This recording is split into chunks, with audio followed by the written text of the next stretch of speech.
What do you think of when you hear United Nations?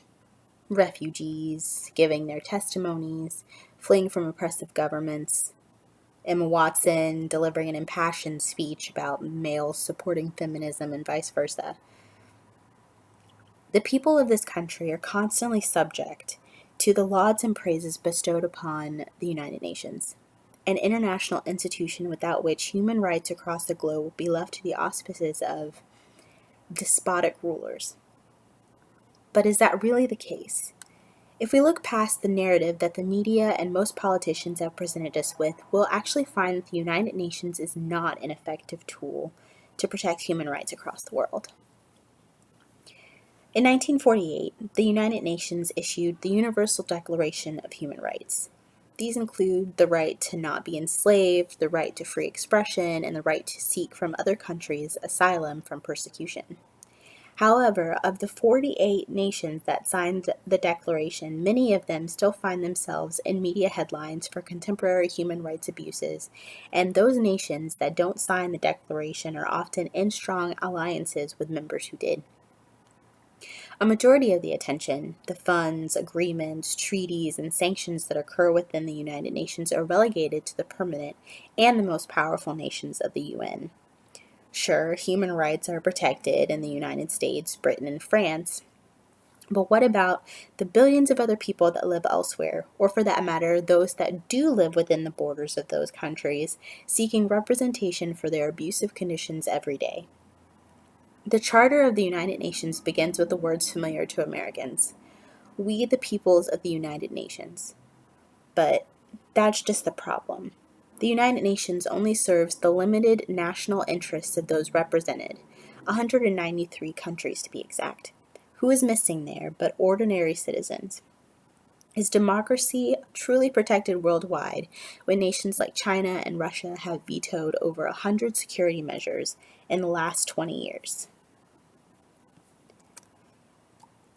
We can look at countless examples of when the UN has failed in protecting members of our global community. As far back as 1948, when the Soviet Union's mass starvation of its own people occurred without protest by the United Nations. And let's not forget the Chinese bombardment of Quemoy and Matsu, or the overthrowing of the Hungary and Suez governments by Soviet officials. Today, one of the largest jobs in the UN vows to carry out is the protection of civilians in war zones. Yet, there is little systematic evidence for whether that peacekeeping actually prevents civilian deaths. The UN sends observers into warring nations to keep the UN updated on the status of the war, but these observers have no physical capacity to respond to violence. Not only are they unable to help those who are in need, they also signal that the international community is only marginally committed to resolving the war.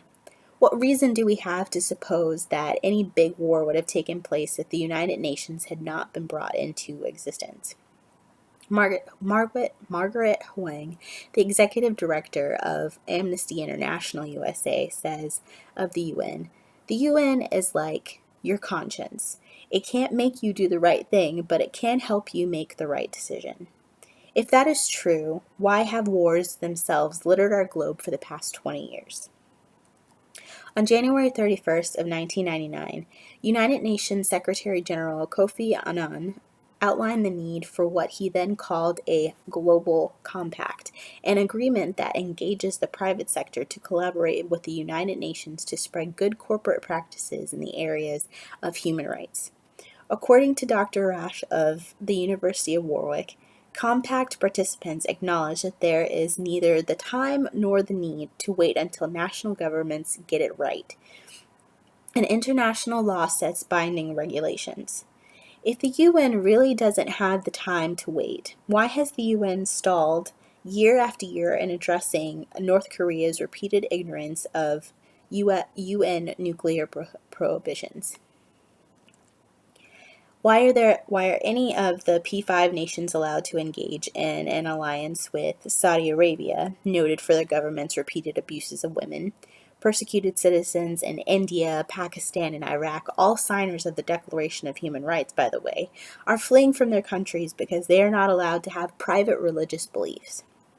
In 7 of the Middle Eastern countries that signed off on the Declaration, if you fall in love with someone who has the same reproductive anatomy as you, your reward is being put to death. In nearly 10 of the nations that signed the same declaration, if you fall victim to sexual abuse, the only recompense you can achieve is an honor killing. American public opinion has diluted long enough about the nature and possibilities of the United Nations. A false image has been created of an organization with an independent personality of its own, a guardian of universal human rights, a protector for the oppressed.